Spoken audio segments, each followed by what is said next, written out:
Well, folks, today we are going to be doing a 2028 presidential bracket. This is from CNN. I know, not really the biggest fan of CNN, but ultimately they have a March Madness style 2028 presidential bracket for the Democrats and the Republicans. We are going to be going through this right now. We'll start off. I'll be nice. I know I lean a little center right, but I'll be nice. We'll start off with the Democrats with Kamala Harris and Tim Walz. Obviously, I think this is a pretty clear choice. They're both terrible candidates. Kamala Harris should not have been the nominee in 2024. They should have done what Obama wanted. He wanted a primary at the convention, an open convention. They were going to figure it out then. Ultimately, she really had to beg Biden. She had to beg Obama for the endorsements. She got it. She was the nominee. And if you don't really remember, I know this was 6-7 months ago now at this point, but if you don't remember, she lost all 7 swing states. Nevada, Arizona, Georgia, North Carolina, Pennsylvania, Michigan, and Wisconsin. So ultimately, pretty bad. And you could say Tim Walz didn't do anything to help out in this race. Ultimately, Josh Shapiro, the governor of Pennsylvania, should have been the vice president. Ultimately, I believe that he said no. I believe they offered it to him and he said no. But ultimately, this is a pretty clear choice. It has to be Kamala Harris.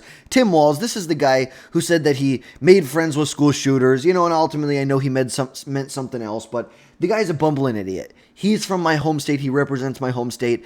This state is terrible. We've imported so many damn Somalians. They've overrun the entire state. It's just terrible what Tim Walz, what Mark Dayton, what the line of Democrats have done here, but Tim Walz has done nothing to help that out. We went from a $20 billion surplus to now we're going to have a $9 billion deficit. Yeah, thanks, Tim Walz. That's just wonderful. Now, between AOC and Ruben Gallego, who is the newly elected senator from Arizona, he beat out Carrie Lake in 2024. I have to go with AOC, simply because of her fundraising capabilities. We saw in Q1 she raised almost $10 million. Okay, she raised in total $15 million for her 2024 re-election bid. What's going on? You don't you're not raising all this money going all around the country on this fighting the oligarchy tour unless you have serious plans. And ultimately, she can attract a big portion of the party. We know Bernie Sanders is not going to run again. He's already said he's not going to run. But he still represents a big faction of the Democrat Party who needs a new leader, and I think AOC is that new leader, and for those reasons, AOC 100% wins here. Now, between Wes Moore and Andy Beshear, honestly, Wes Moore has really grown on me. If you'd listened to some videos from 2-3 months ago, very critical of Wes Moore. Ultimately, Wes Moore just vetoed a bill that was going to provide African Americans in Maryland with reparations. Ultimately, I really agree with that. I agree. Veto that bill. There's no reason reparations should be paid out right now. No reason. But like I said, definitely has grown on me. But then you have Andy Beshear. He is a Democrat governor of Kentucky. Actually, one of the most popular governors in the country. In a state that voted for Donald Trump by 30 points. It's kind of insane because you look at this. Back in 2023, Beshear won by 5 points over an African American attorney general from Kentucky. He flipped it. You go back to 2019, obviously won by less than half a percentage point, but ultimately, and he has become a very popular governor at the end of the day. And so now Wes Moore has come out and said he's not going to run. Ultimately, do I believe that? I don't know. I think if you get to a general election, I think Beshear probably plays out better for those, but it's close. I mean, we're talking 51-49. This is truly a coin toss right here. Now, Gavin Newsom and Stephen A. Smith. You have to go with Gavin Newsom, even though I think he's lost, and I've talked with a lot of Democrats that believe that he is lost standing with the Democrat Party simply because he's moved to the middle, because he started to move further and further to the middle. He said, no, we don't want more illegal immigrants on our healthcare system, which the dude's a paper tiger. Let's be honest. He is not doing this out of his values, or he's staking, putting a stake in the ground, and this is where we're going to stake. No. This has to do with he wants to win, so he's moving to the center. But ultimately, it's hurting him with the Democrat base. He's moving away from he's criticized mentally ill young men and women's sports, something that the Democrat Party as a whole, ultimately they don't support it, but there's a big vocal minority that does support it. Stephen A. Smith, Ultimately, he's a personality. We've talked about this before. I think it would be interesting to see how it played out. Just simply, how would I say? He could be like the Trump of the Democrat Party. Someone who could come in, just say whatever the hell they wanted, self-fund, just do whatever they want. But ultimately, I have to go with Newsom right off the bat right here. Now, between Gretchen Whitmer and Rahm Emanuel is, of course, he was a chief of staff for Obama. He was, I believe, was he the mayor of Chicago, I think? I think it was Chicago. And I know he was an ambassador to, like, somewhere in Asia, like Japan or China. He was an ambassador under the I believe it was the Biden administration, but then, yeah, chief of staff during Obama's administration, and Gretchen Whitmer. I have to go with Gretchen Whitmer right here. There was a lot of people that thought that she should have been the nominee in 2024. There's a lot of people that thought she should have been the VP pick in 2020. I think she definitely has, she has appeal. She has appeal in a state that Trump won twice, obviously expanded his margin from 2016 to 2024, but he won it twice. And Biden only won it by little under 3 percentage points in 2020. At the same time, you saw when Trump was winning elections in Michigan. Now, granted, she was elected in 2018 and then 2022. So they're midterm elections. But ultimately, she performed very, very well. You look at the governor's race in 2022 against Tudor Dixon. She won by 10.5 percentage points. Remember, it's like still increased her margin. And remember, this was supposed to be a better year for Republicans. Ultimately, we know it didn't turn out to be, but still. And I think she definitely has broader appeal with inside of the Democratic Party just as a whole. We kind of have to talk about the general election and the primary.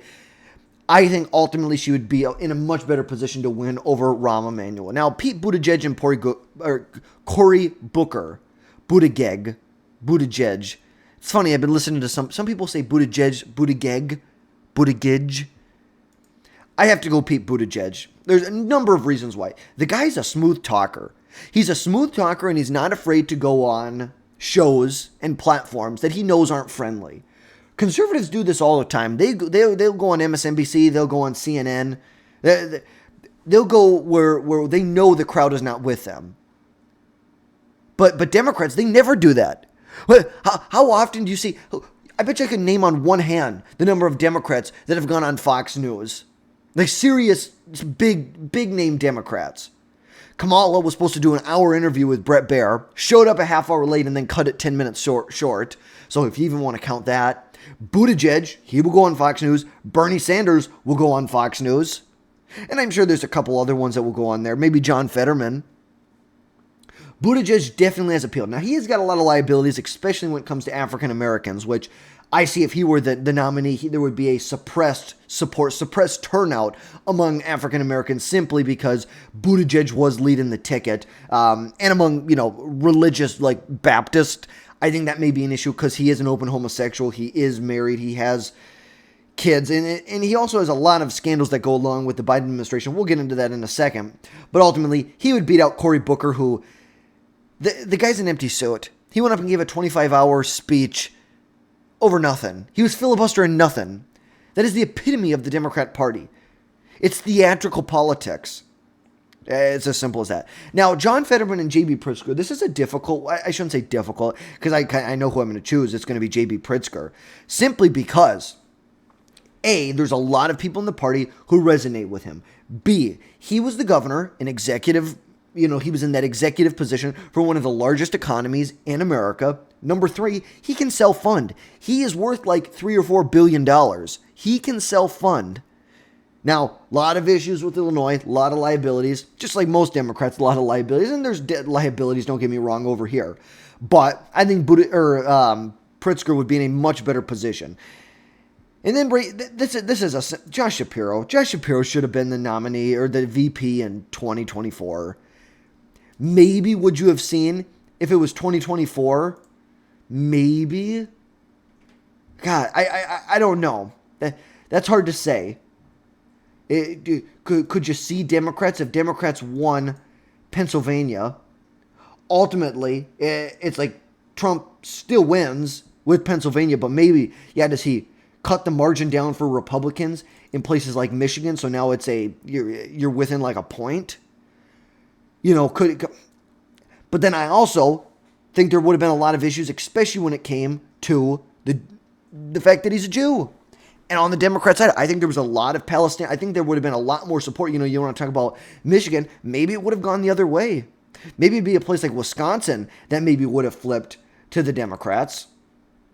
Maybe Michigan became a stronger hold for Donald Trump simply because of the amount of Arab Americans that are in Michigan. And maybe you could see someplace like Minnesota being even closer because of the amount of Arab Americans in Minnesota. So ultimately, I think he would have helped out a lot. Do I think they would have won with Shapiro? No. I don't think it didn't really matter who ran in 2024. Well, who replaced Biden in 2024. But yeah, I don't think it would have been that big of a change.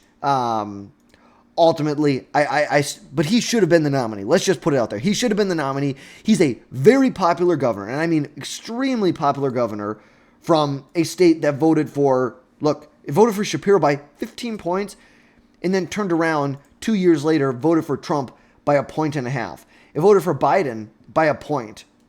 Voted for Shapiro by almost 15 points. That's a pretty big swing. And that's something they should have 100% leaned into. Okay, jumping over to the Republican side.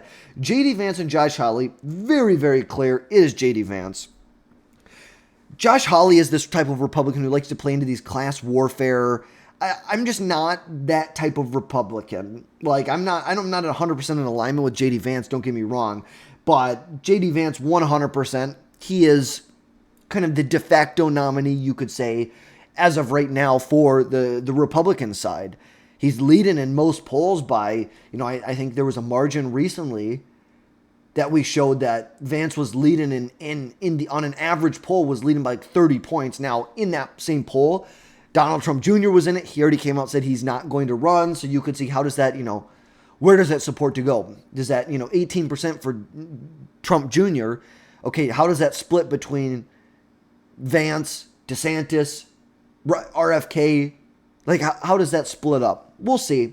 Nikki Haley and Ted Cruz, very clearly Ted Cruz. There were 2 points in the 2024 election where I was really got like a pit in my stomach. We'll start with the most recent one, which was when Joe Biden dropped out. I had a pit in my stomach when Joe Biden dropped out for about 3 weeks. I vividly remember I was actually sitting right where I'm sitting right now. I actually had a different desk. I have a new glass desk I got probably about a month or two ago that I really, really like. But I was sitting here, I was working, and it was a Sunday, got the notice. Whew. I was writing articles, because if you didn't know, before I did YouTube, I also have a website, the Rife Report, which it's definitely slowed down. We're actually kind of revamping the website as of right now. But that's what I did before, was we wrote articles, and we advertised it on social media through Facebook and Instagram, and had a pretty big following. We probably had 20 or 30,000 people a month coming to our website. Obviously, we have a much bigger following on YouTube now, but I remember sitting here writing an article, and yeah, I had a pit in my stomach. The second time, or the other time in the 2024 election when I had a pit in my stomach, was at the idea that Nikki Haley would be the nominee for the Republicans. You want to talk about a warmonger? Want to talk about someone who would regress the Republican Party? You're looking at her. Look, does she have more broad appeal? Absolutely. Do I think she has more appeal to Democrats, independents, moderates? Yes, I do. But ultimately, I would be very, very scared, especially what's going on in Israel, what's going on in Ukraine. These foreign policy issues, I like Trump's peace through strength foreign policy. I do not agree with the Bush era, their idea of what foreign policy should be. Now moving on to Marco Rubio and Tom Cotton. I'm going to have to go with Marco Rubio 100%. I think between Vance, Rubio, and DeSantis, those are my top 3 picks. Ultimately, I could see a Vance-Rubio ticket in 2028 as being very successful. Look, Marco Rubio, I've not always been keen on Marco. I have not always been the biggest fan, but my gosh, has he proved me wrong? Talk about being Secretary of State. Oh my gosh. Look at you saw yesterday. He was testifying in front of the Senate, And he really started to go after Chris Van Hollen. He was just came out and was swinging. I really love to see it. And the reality is the Republican Party, since the 2000 election, when Hispanics in Florida helped deliver Florida for Bush, the Republican Party has made it a point that they are going to do everything they can for Hispanics. They're going to do anything they can to get their vote. Marco Rubio not only is very popular, he looks like the future of the party. And although I don't like to play into the identity politics, I'm just going to acknowledge reality here. The reality is he looks like the future of the party, and he's a young guy. He's a good-looking guy, young guy, well-spoken. For politics, he's a younger guy. Yeah, I 100% over Tom Cotton. Sarah Huckabee Sanders, and Tim Scott. I have to go with Tim Scott here. I don't think either of them are very good candidates on a national level. Look, Sarah Huckabee, she's the governor of Arkansas. I think she's doing a good job. She was a good press secretary for Trump. Tom Scott, he's a good chair of the National Senatorial Republican Committee right now. He also is a good senator from South Carolina. So I'm not going to sit here and try and tell you why either of them, I don't think either of them would be a great candidate in the race. Ultimately, though, I think Tim Scott would have more appeal in the Republican Party than she would in a general, not only in a primary, but also in a general election. Now, DeSantis and Donald Trump Jr., I clearly have to go with DeSantis. Trump Jr. already said he's not running. Number two, Ron DeSantis has overseen the state of Florida, a state that he is America's governor. He did the things that Trump is doing in his second term in Florida. You want to talk about really getting control over these agencies that are managed by the executive branch. Really getting control under that. That DeSantis has been doing that. DeSantis has done a wonderful job. If you're a Republican governor, look to what DeSantis has done. That is the model that we should all be looking at. Remember, DeSantis won initially. I don't even think he won by 1%. I think it was like half a percentage point. Not even half a percentage point. DeSantis won over Andrew Gillum, who was a supposed crack addict. Fast forward to 2022, wins by almost 20 frickin' points. Massive, massive election victory. 100% will take DeSantis. Plus, reportedly, he's got like $9 or $10 million cash on hand from his 2024 bid still. So he's got a good cash cushion to get started in a race. Now, Brian Kemp and Elise Stefanik. Now, neither one of them. Look, I have to go Brian Kemp. I'm not the biggest Brian Kemp fan. Look, I was a big Brian Kemp fan at the idea of him running for the Senate in Georgia because John Ossoff, very vulnerable. Kemp is very popular in the state. Like, that mixture right there just puts him in a good place. And Elise Stefanik, I think she's going to run for governor in New York. We'll see. She represents a district in New York. Let's see, it's New York 21, upstate New York right here. Obviously a very conservative district, but ultimately I just don't think she has aspirations to run for president, at least right now. It sounds like she's going to run for governor against Kathy Hochul. You also could see Mike Lawler, who he represents. Gosh, where is he? He's right here, I think. Yeah, New York 17. So we'll see what happens, but I have to go with Brian Kemp simply because I think he'd have more appeal within the Republican Party. He'd be able to fundraise a lot better. He's got a good fundraising network within Georgia. I think he'd be able to do good just relative to Elise Stefanik. I think that he would be the better pick. Greg Abbott and Kristi Noem. Look, I'm not the biggest fan of Kristi Noem. Can I just say that? Is that okay to say? I'm just not. Greg Abbott's also not, like, my favorite. Like, I think he's done an extremely good job. Like, but if we're talking, like, to be president, like, he's not my top pick. Definitely up there. Definitely top 10. And Kristi Noem is not in my she's not in my top 100 people to be president. It's like, I may even say Nikki Haley is the Republican nominee before Kristi Noem, and that's saying something. That is really saying something. Not the biggest fan. Greg Abbott's done a great job. He's been a really good governor from the state of Texas. Did a really, really good job trying to really defend his state from the regulations and overreach of the Biden administration, from their complete lawlessness when it came to allowing tens of millions of undocumented illegal immigrants to flow over our border. He did everything he could to stop that. And Texas has turned into, like, this was... Democrats had the blue Texas dream. Look back in 2018. 2018. Cruz only won by 2.5 points. Trump only won by 5 points? 5.5 points in 2020. Clearly, it is now a Trump plus 14 state. Oh, excuse me. Sorry, if anybody can hear it, I'm starting to get a cold that's coming on. I've, made homemade chicken noodle soup and, eaten a lot of fruits recently, but still it's kind of been a struggle. So I apologize if it sounds, I am pausing here every now and again because I got to take a water break or I need to hock something up and spit it out. So just apologies if you're noticing that at all. But ultimately, I think Greg Abbott would be a relatively good pick over Kristi Noem. Now, between Glenn Youngkin and Doug Burgum, you have to go Youngkin.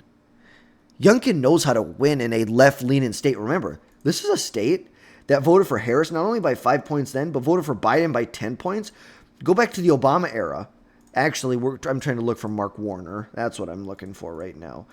Go back. Look at this. 2018. Voted for Tim Kaine by 16 points. Voted for, where did Warner? He had won some pretty big. Here we go. Warner won back in 2008 by 31 points, just a little under 2 decades ago. This is a massive, massive Democrat state, especially at the state level. Then you have a healthcare, was he a healthcare executive? I'm trying to remember exactly what Youngkin did, but he was a executive on some type of company, came in, ran in the gubernatorial election, ultimately won a pretty big victory over the former governor. Obviously, you can only run for one term at a time, but beat him out on a parental school choice education based campaign. He knows how to win in tough seats, in a tough state, in a tough election. I'll take him over Doug Burgum any day of the week. Youngkin's probably in my top 5 if I'm being honest with you. Okay, and now we're going to move back to the Democrat side, round 2. So now, the further I get into this, the more you really have to consider general election implications. I think, the first and second part of the second round, you can consider primary. But really, if you're getting down to your last 4 or your last 3 people or 2 people that are going to make it, you really got to start thinking about a general election. So I think ultimately AOC, Kamala Harris. AOC would do great in a primary. I think she could win a primary if the DNC didn't rig it against her like they did Bernie. And I think every year that goes on, they have less and less power to actually do something like that. I think there's going to be a lot of donors on opposite sides of the party that are going to pour money into each of them. But if I had to put it down to it, I think this is hard. I think in a primary, AOC wins. I think if you're talking AOC Kamala, I think AOC wins in a primary. You're considering a little general election, but I think so. That's what I think. Now, if you're talking Gavin Newsom and Andy Beshear, so you have an actual moderate and then a pseudo-moderate. Well, look, Gavin Newsom's going to be very well funded. Don't get me wrong. Andy Beshear is a guy from Kentucky, a Democrat from Kentucky. He knows how to win in states like that. I think he could really open up the map. Do I think he's going to win Kentucky in a presidential election? No, I don't. Do I think he could really make it a close margin? Oh, 100%. Go back and look at this where you go back. Well, you can say, let's just say, let's 88 like this. Arkansas voted for Bush by 14 points.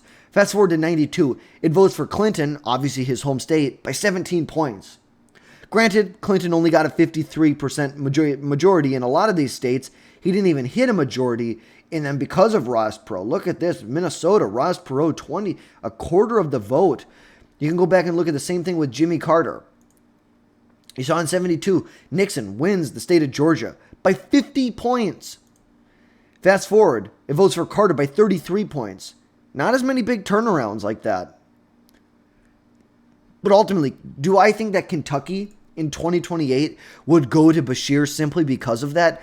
I don't think so. I think overall, you have to go with Gavin Newsom in this race. Even though I think he's fake, he's a pseudo-moderate. He's just trying to, go with the wind. He's trying to go whatever direction the wind will blow him. That I think he beats out Beshear Gavin Newsom is just much more, I don't want to say popular, it's much better name recognition. Lots that goes into it, but I think Newsom would win. Now, between Whitmer and Buttigieg, honestly, I have to go with Buttigieg. Simply because what box does Whitmer check? They're both white. Obviously, she's a female and she can check that box. But he's gay, and I think being gay, I think that box outweighs being a female in the day. Because we know the Democrats, they care so much about that. They care so much about that sort of stuff.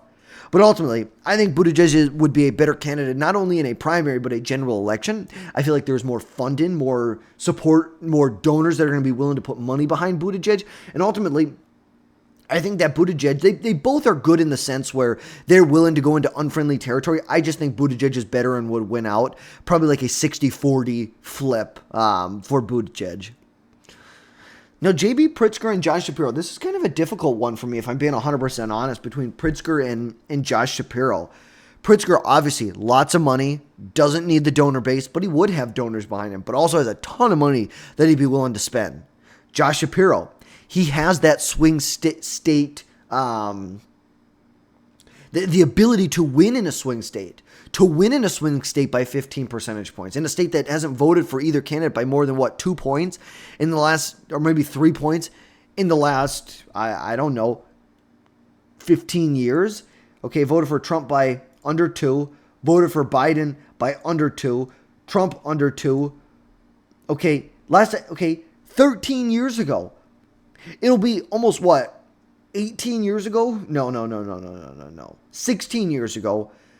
By the time the 2020 election comes around, or 2028, that's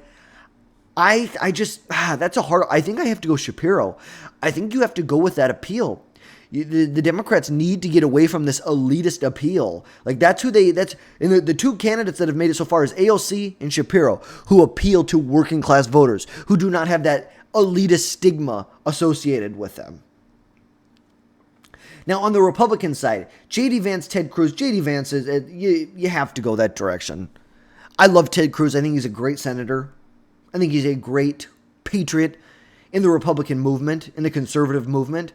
Ultimately, I just think J.D. Vance, for how articulate he is, for the donor base that he'll have behind him, and the grassroots support behind him, that it's really, who does Trump give his blessing to? Is it going to be Vance? Is it going to be Rubio? Is it going to be DeSantis? Is it going to be Youngkin? Who is it going to be? Marco Rubio and Tim Scott. Rubio wins in a heartbeat. We kind of explained this before. Neither of them I thought would be great. Rubio looks like the future, talks like the future. He is the future. He is the Republican Party. You want to talk about where Republicans made huge gains in the 2024 election? Look no further. Seriously, look no further than Hispanics. The amount of support that's been gained and garnered with Hispanics. You cannot deny that. You cannot deny, the 20, 25, 30 point swing for the Republican Party. Simply look at Florida. Look at 2016. Look at these. Palm Beach, 15 point for Clinton. Broward, 35 points. Miami-Dade, 29 points. There was just some huge news. Miami-Dade now has more Republicans registered in Miami-Dade than Democrats. Even look at this from 2020. Look how much these shifted. This is huge Hispanic support right here. Huge Hispanic support. You can also look in Texas at this.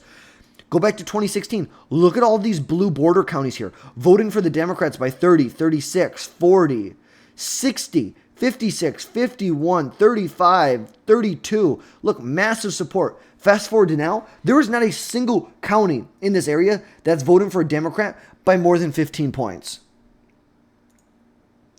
Even here, look at this.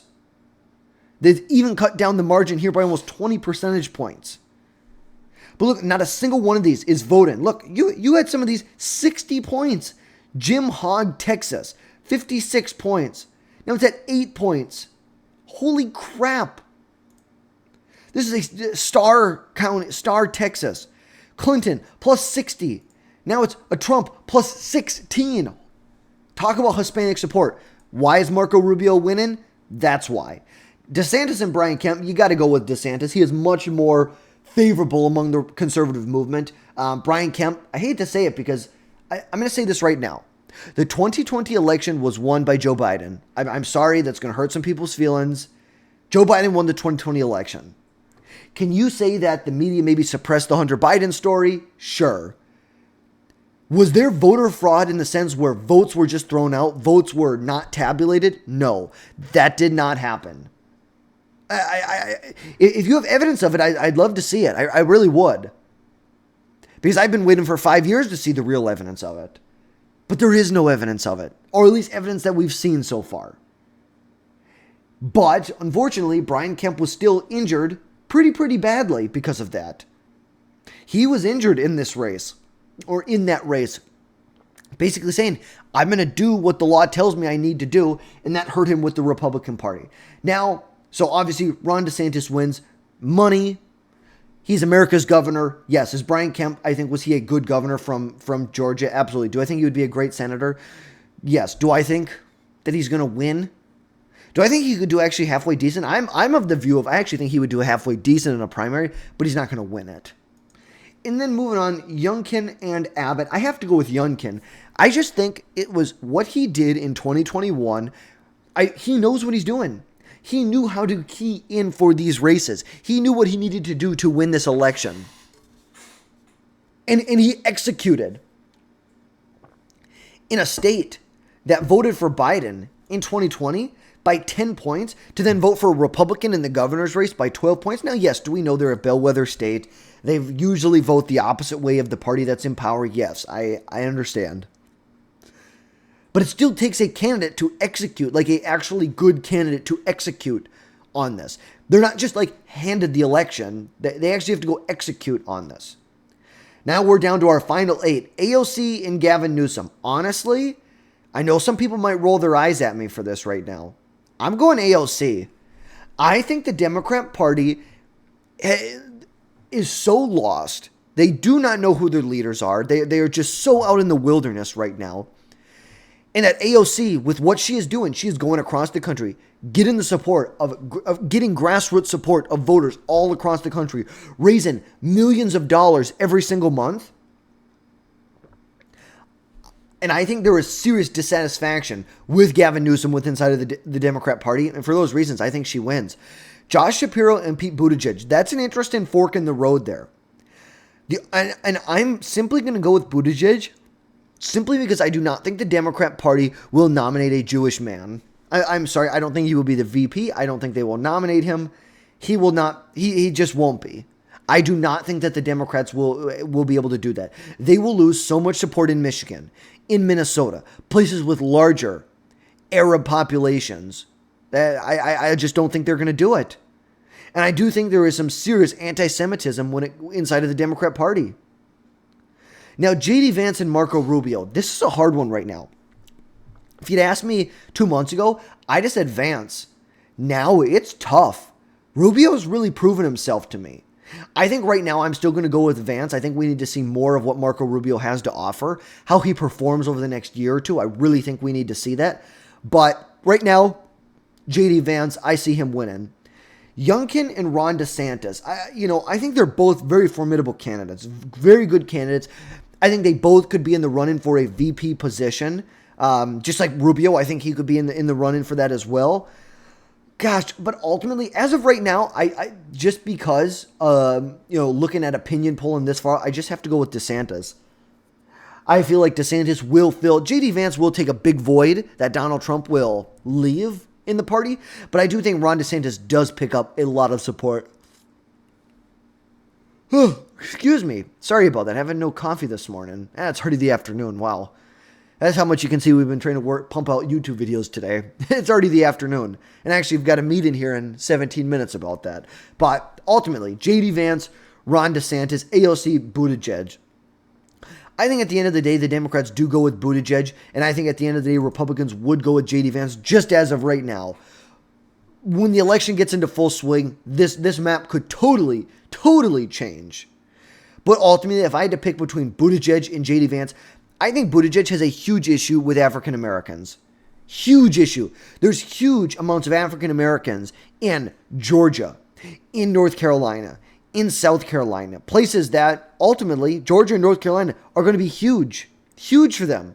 You're going to see the big metropolitan areas that have huge supports of African American support in New York, in Minnesota. You go down to Hennepin County, Ramsey County, Dakota County. You're in Illinois. You go up here to Cook County, DuPage County.